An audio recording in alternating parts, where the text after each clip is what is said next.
Hello friends, मैं स्वागत करता हूं डेली करंट अफेयर्स की इस टेस्टिंग सेशन में, जहां आप लोग को 24 नवंबर 2024 का करंट अफेयर्स बताया जाएगा, जिसमें कई सारे इंपॉर्टेंट क्वेश्चन आपको डिस्कशन किया जाएगा। और हर करंट अफेयर्स आपका स्टैटिक जीके के माध्यम से और मैपिंग के माध्यम से डिस्कशन किया जाएगा। तो वीडियो काफी इंटरेस्टिंग होने वाला है, आप लास्ट तक देखिएगा। निश्चित रूप से आपको जो है नई क्वेश्चन मिलेंगे और आपको नए जानकारी भी मिलेगा, लगेगा कि हाँ आप जो है सेशन में क्वेश्चन कवर किया गया है। तो वीडियो लास्ट तक देखिएगा, आप जो है कई सारे डाउट आपके क्लियर होने वाले हैं। तो शुरुआत करते हैं आज के पहले क्वेश्चन के साथ। आज जो है ये पहला क्वेश्चन है, सतत व्यापार सूचकांक है सस्टेनेबल ट्रेड इंडेक्स 2024 में भारत किस स्थान पर है। तो काफी महत्वपूर्ण हो जाता है जो ये रैंक आया है सस्टेनेबल ट्रेड इंडेक्स। तो ये पूछा जा सकता है कौन निकाला है, दूसरे नंबर भारत की रैंकिंग क्या है, और तीसरा क्वेश्चन रहेगा शीर्ष स्थान पे कौन सा देश बना है। तो पहले देखिएगा भारत किस स्थान पे है। तो भारत जो है 23वें स्थान पे है। तो आपको याद रखना है, क्वेश्चन महत्वपूर्ण है। देखिएगा इसका डिटेल्स है। इस सूचकांक को जो है हिनरिच फाउंडेशन और international institute for management development ने जो है विकसित किया है। तो आपको इसका नाम इंग्लिश में ही है, तो इसको ऐसे देखा करिएगा आप। तो ये हिनरिच फाउंडेशन और international institute for management development ने जो है इसे विकसित किया है। तो ये आपको याद रखना है। सूचकांक का उद्देश्य है अर्थव्यवस्थाओं की अंतरराष्ट्रीय व्यापार में जो है भागीदारी करने की क्षमता को जो है मापना। कि किसका जो है सतत रूप से व्यापार करने की क्षमता की जो है किस देश की कितनी है। तो महत्वपूर्ण हो जाता है। शीर्ष स्थान पे देखेंगे तो न्यूजीलैंड है। न्यूजीलैंड जो है सबसे अच्छा जो है सतत व्यापार न्यूजीलैंड में होता है, कि मतलब व्यापार भी हो रहा हो सतत रूप से, सस्टेनेबल रूप से जो है ट्रेड हो रहा है। और दूसरे स्थान पे यूके है, तीसरे स्थान पे ऑस्ट्रेलिया है, चौथे पे सिंगापुर, पांचवे पे जापान। तो ये जो देश है ये सतत रूप से व्यापार करने वाले देश हैं। यानी जैसे हो गया CO2 हो गया, ये सब चीजें जो है जितने ग्रीन हाउस गैस हो गई, ये सब चीजें कम हो जो है उत्पादित करते हैं, यानी हरित रूप से जो है ये उत्पादित करते हैं।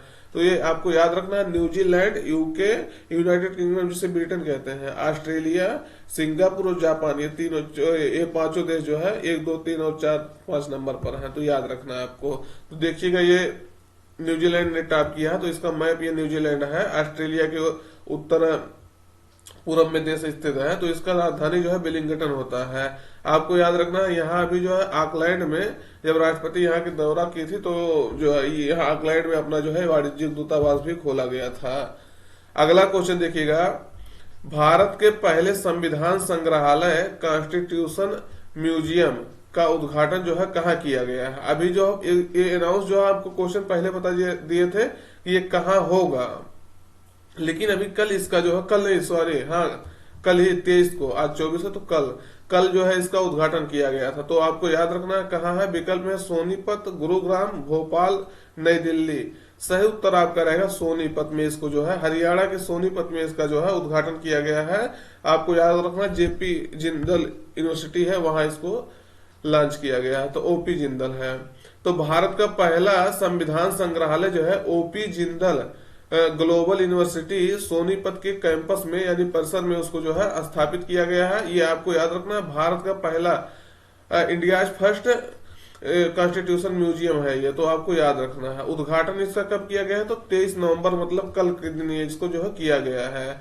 और इसका समर्पण समारोह जो है डेडिकेशन सेरेमनी कब होगा, तो 26 नवंबर को होगा। 26 नवंबर को क्यों होगा, क्योंकि 26 नवंबर को हर वर्ष जो है संविधान दिवस मनाया जा रहा है।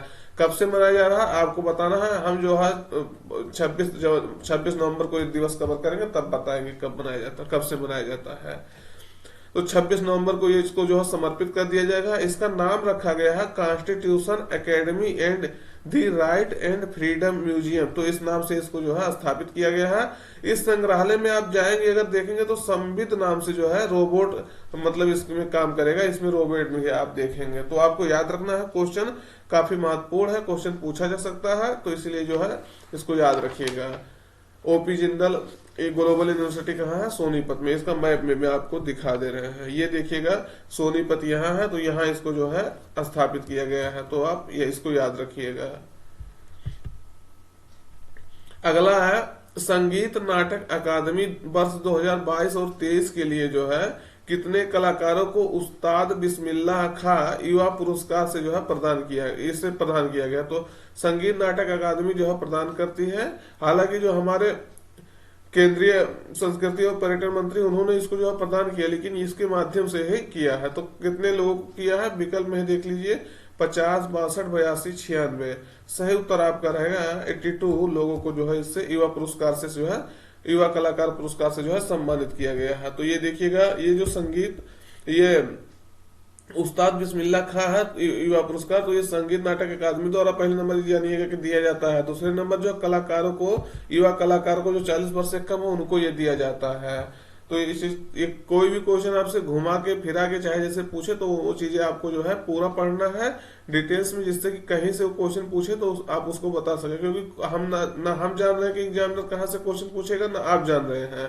तो इसीलिए थोड़ा सा डिटेल्स पढ़ना आप स्टूडेंट्स का जो है धर्म हो जाता है। धर्म मतलब कर्म, धर्म का मतलब ये ना समझिएगा हिंदू और मुस्लिम और सिख ईसाई, धर्म मतलब आपका कर्म।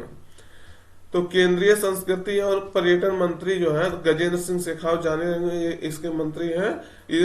इन्होंने ही जो है 82 युवा कलाकारों को जो है यह पुरस्कार प्रदान किया है। तो कितने लोगों को, युवा कलाकारों को, तो ये 82 युवा कलाकारों को। और संगीत नाटक अकादमी यह पुरस्कार 2006 में शुरुआत किया था। जो 40 वर्ष से कम उम्र के कलाकारों को सम्मानित करने के लिए जो है इसका शुरुआत किया गया था। तो 40 वर्ष से कम अगर जो व्यक्ति है उसे जो है ये सम्मान दिया जाता है। तो आपको याद रखना है युवा, इसीलिए इसका नाम है। जब 40 वर्ष से कम है तो आप युवा है। उद्देश्य है देश के संगीत, नृत्य, नाटक, लोक कला और आदिवासी कला के जो है युवा कलाकारों को इससे सम्मानित करना है। तो याद रखना है आपको। पुरस्कार राशि देखेंगे तो 25,000 इसमें जो है पुरस्कार राशि दी जाती है। और संगीत नाटक अकादमी इसको जो है प्रदान करती है। ये देखिएगा national academy of music, dance and drama, तो ये जो है कराता है। और संगीत नाटक अकादमी की स्थापना देखेंगे तो 1953 में जो है इसको स्थापित किया गया था। आपको बता ही दिया गया कि संस्कृति और पर्यटन मंत्रालय के तहत ये जो है कार्य करती है। तो ये देखिएगा उस्ताद बिस्मिल्लाह खां है, इनके नाम पर जो है ये दिया जाता है। तो ये भारत रत्न से भी जो है इनको सम्मानित किया गया है। तो ये चीज बहुत अच्छे, मतलब बहुत अच्छे पर्सनालिटी हैं। तो इनको आप याद रखिएगा, भारत रत्न हो गया, पद्म विभूषण हो गया, कई सारे अवार्ड जो है इनको जो नेशनल लेवल पे दिया जाता है। सबसे मतलब हाईएस्ट अवार्ड से सम्मानित किए गए हैं। तो याद रखना है दोस्तों। अगर जानकारी अच्छी लग रही हो तो चैनल को सब्सक्राइब कर लीजिएगा और अपने मित्रों तक भी जो है इसको पहुंचा दीजिएगा। और जो क्वेश्चन पूछते हैं उसको बताया करिए, देखिएगा हमेशा हमेशा के लिए वो चीजें याद हो जाएगी आपको। अगला देखिएगा, भारत की पहली स्वदेशी रूप से विकसित एंटीबायोटिक दवा किस नाम से जो है लॉन्च की गई है, ये आपको याद रखना है। देखिएगा क्या कहना, भारत की पहली है और स्वदेशी रूप से ये विकसित किया गया है। तो क्वेश्चन इसीलिए जो है एंटीबायोटिक दवा ये आपको याद रखना। तो मतलब ये इसलिए क्वेश्चन जो ज्यादा महत्वपूर्ण हो जाएगा क्योंकि पहला है। तो विकल्प में देखिएगा नेफिथ्रोमाइसिन, एजिथ्रोमाइसिन, एंथ्रोमाइसिन, इनमें से कोई नहीं। सही उत्तर आपका रहेगा पहला नेफिथ्रोमाइसिन। नेफिथ्रोमाइसिन जो है नाम से जो है देश का पहला स्वदेशी रूप से विकसित एंटीबायोटिक दवा का जो है लॉन्च किया गया है। तो कौन लॉन्च किया है? साइंस एंड टेक्नोलॉजी मिनिस्टर है, तो केंद्रीय विज्ञान और प्रौद्योगिकी मंत्री है डॉक्टर जितेंद्र सिंह। तो इन्होंने इस दवा को जो है लॉन्च किया है। तो इसका नाम आपको याद रखना है नेफिथ्रोमाइसिन। तो ये देखिएगा, यह दवा जो है, ये दावा नहीं, ये दवा जो है बाजार में मिकनाफ नाम से जो है आपको मिलेगा। जैसे होता नहीं है कि दवा का एग्जैक्ट नाम कुछ है लेकिन वो उसका शॉर्ट नाम जो है उसको कर दिया जाता, तो मिकनाफ नाम से ये जो है मिलेगा। ये जो है मिकनाफ जो हो ये निमोनिया के लिए कार्य करेगा, सबसे ज्यादा निमोनिया में जो है ये कार्य करेगा। तो आपको स्पेशली निमोनिया के लिए बनाया गया है, लेकिन और कई सारी चीजों में इसको कार्य करेगा, लेकिन जो है स्पेशली निमोनिया के लिए बनाया गया है। और यह दवा, इस दवा को जो है बायोटेक्नोलॉजी विभाग, बायोटेक्नोलॉजी डिपार्टमेंट की एक यूनिट है, biotechnology industry research assistant council ने जो है इसको विकसित किया है। और निमोनिया के लिए है, ये आपको बता दी, निमोनिया एक बैक्टीरिया से होने वाली जो है बीमारी है जो छोटे बच्चों को खास करके ज्यादा प्रभावित करती है। तो आपको याद रखना है, क्वेश्चन जो है महत्वपूर्ण है क्योंकि पहला स्वदेशी रूप से बना है। दूसरे नंबर ये पूछा जा सकता है मिकनाफ नाम से जो है, क्या मिकनाफ नाम से हो पूछ लिएगा तो क्या करेंगे आप? मतलब आपको नेफिथ्रोमाइसिन भी याद रखना है और मिकनाफ भी याद रखना है। मिकनाफ नाम से मार्केट में रहेगा, लेकिन इसका जो है नाम क्या है, नेफिथ्रोमाइसिन। देखिएगा अगला क्वेश्चन, अब्दुल्लेई मैगा जो है किस देश के प्रधानमंत्री बने हैं? तो किस देश के प्रधानमंत्री बने हैं, तो आपको विकल्प से देख के लग जाएगा कि ये अफ्रीकी देश है, वहां के कहीं के प्रधानमंत्री बने हैं। तो विकल्प में है माली, नामीबिया, गैबॉन, अल्जीरिया। तो आपको बताना है किस देश के जो है अब्दुल्लेई मैगा जो है प्रधानमंत्री नियुक्त किए गए हैं या बने हैं। तो जान लीजिए यहाँ सेना का शासन था कहाँ, तो ये पहले जानिए माली के बने हैं। माली के बकामो इसकी राजधानी है, बकामो। तो यहाँ के जो है ये प्रधानमंत्री बने हैं। ये इसके पहले जो है 2020-21 से यहाँ सैन्य शासन लागू हो गया है। तो जो यहाँ पहले इस वर्तमान में थे उस समय माली में, ये देखिएगा बमाको इसकी राजधानी, पहले देख लीजिए। यहाँ उत्तरी और पूर्वी अफ्रीका में जो है ये स्थित है और तटीय देश नहीं है, लैंड लॉक कंट्री है, किसी सीमा जो है किसी सागर से तक नहीं करता है। बुर्किना फासो हो गया, नाइजर हो गया, मॉरिटानिया हो गया, ये सब देश इसके आसपास देश हैं। तो इसको आप याद रखना का माली है। तो ये देखिएगा इसके पहले जो है यहाँ चोगुल मैगा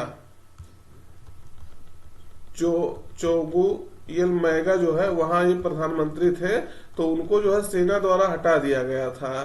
तो ये जो है जनरल है, ये जान लीजिएगा। जो इनका भी इमेज भी दिखा देते हैं।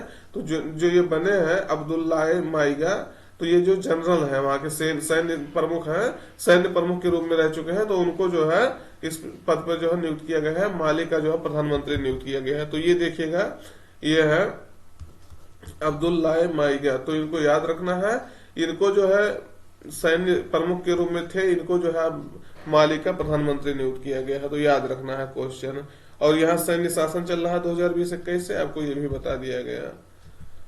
अगला है, ज्यादा करके अफ्रीकी देशों में आप देखे होंगे कि मतलब वहां जो है सैन्य शासन का हावी हो रहता ही है। अगला है, भारत का इसरो किस देश की अंतरिक्ष एजेंसी के साथ जो है गगनयान मिशन के लिए जो है समझौता किया है?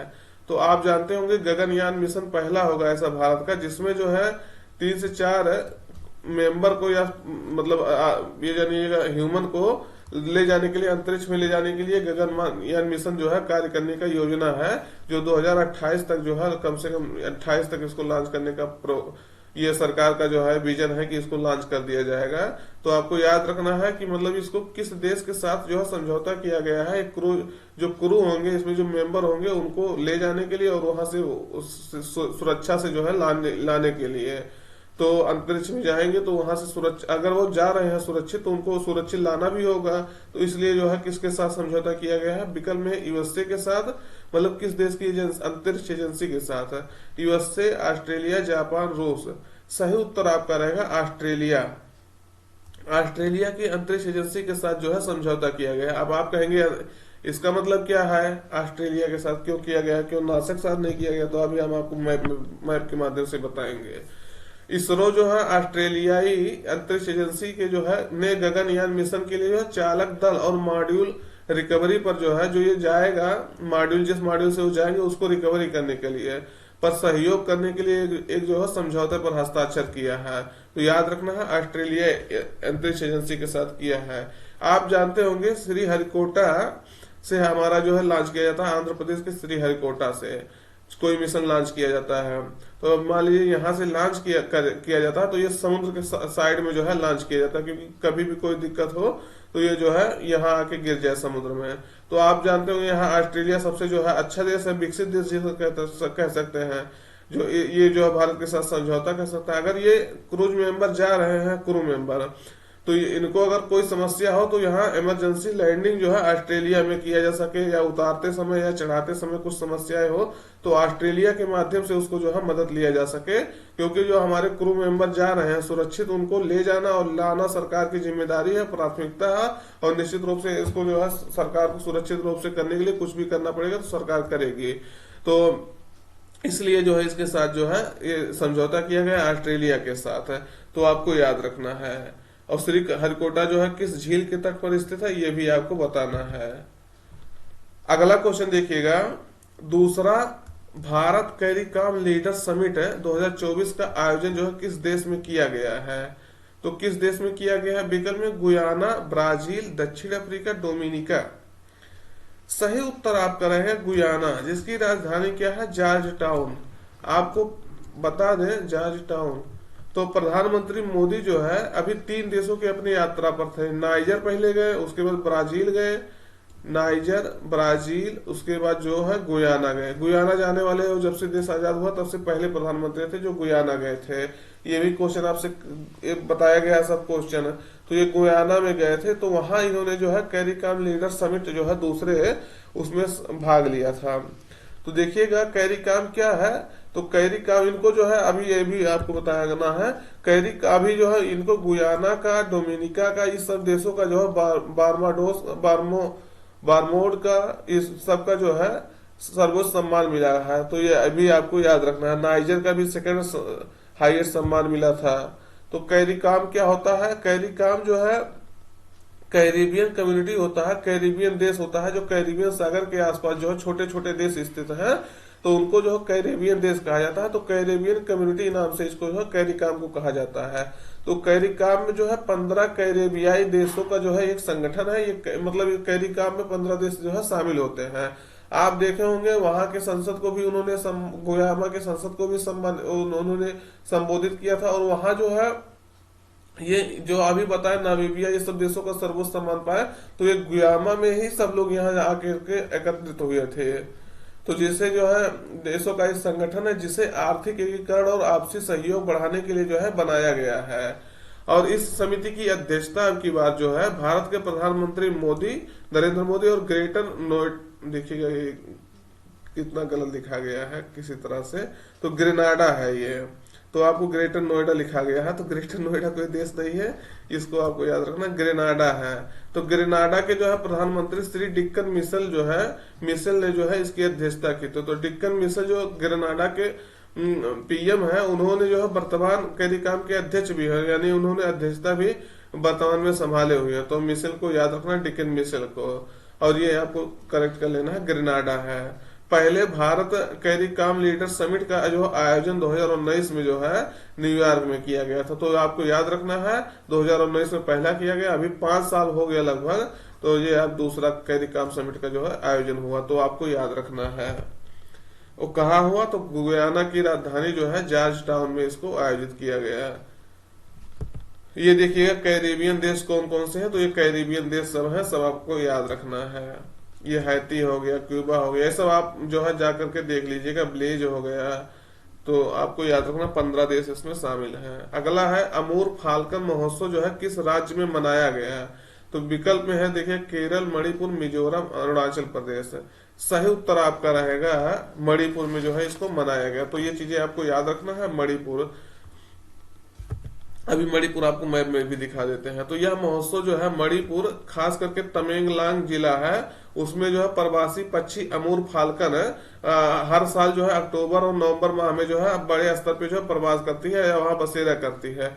तो उसके बारे में जो है जागरूकता फैलाने के लिए और उसको संरक्षण, उसके बढ़ाने के लिए जो है समारोह मनाया जाता है। तो ये महोत्सव जो है इसीलिए मनाया जाता है, तो आपको याद रखना है। और यह पक्षी जो होता है, जो अभी ये बता रहे हैं फाल्कन, अमूर फाल्कन है, तो ये अफ्रीका के जो है दक्षिणी और पूर्वी हिस्सों में जो है पाई जाती है। तो ये चीजें आपको याद रखना है। तो ये देखिएगा आपका कौन सा देश है, कौन सा राज्य है, मणिपुर। नागालैंड इसके ऊपर है, नाग और मणि आपको इस तरह बताया है, नागा ऊपर मणि नीचे, और म्यांमार इससे सीमा साझा करता है। नीचे जो है मिजोरम है, ये चीजें आपको याद रखना है। और इधर असम है। तो ये देखिएगा ये जो कहा, ये तामेंग लांग इसका जो है खास करके इस क्षेत्र में जो है ये ज्यादा करके प्रवास करती हैं। और इसकी राजधानी इम्फाल है, आप सब जानते होंगे। और अगला देखिए केंद्र सरकार द्वारा जो है लॉन्च विजन पोर्टल का प्राथमिक उद्देश्य क्या है। तो आपको यह बताना है, अभी केंद्रीय जो है विज्ञान और प्रौद्योगिकी मंत्री डॉक्टर जितेंद्र सिंह, उन्होंने इसका उद्घाटन किया है विजन पोर्टल का। तो इसका उद्देश्य मुख्यतः क्या है, शिक्षा, कौशल विकास और अस्थायी आजीविका कैसे, ये देखिए कैसे यहाँ लिखा गया है, जो जीविका होता है ये कैसे जो है वंचित युवाओं को जो है सशक्त करेगी। तो इस थीम के तहत जो है या इस उद्देश्य से जो है इसको वंचित युवाओं को सशक्त करने के लिए जो है इसको लॉन्च किया गया है। अस्थायी आजीविका के माध्यम से, यहाँ के माध्यम से है वंचित युवाओं को जो है सशक्त करना। तो देखिएगा इसको, ये महत्वपूर्ण है, इसको कौन लॉन्च किया ये भी आपसे पूछा जा सकता है। तो आज का सेशन यहीं तक रखते हैं। सेशन कैसा लगा कमेंट करके जरूर बताइएगा, और अगर चैनल सब्सक्राइब नहीं किया है तो चैनल जरूर सब्सक्राइब कर लीजिएगा। तो मिलते हैं।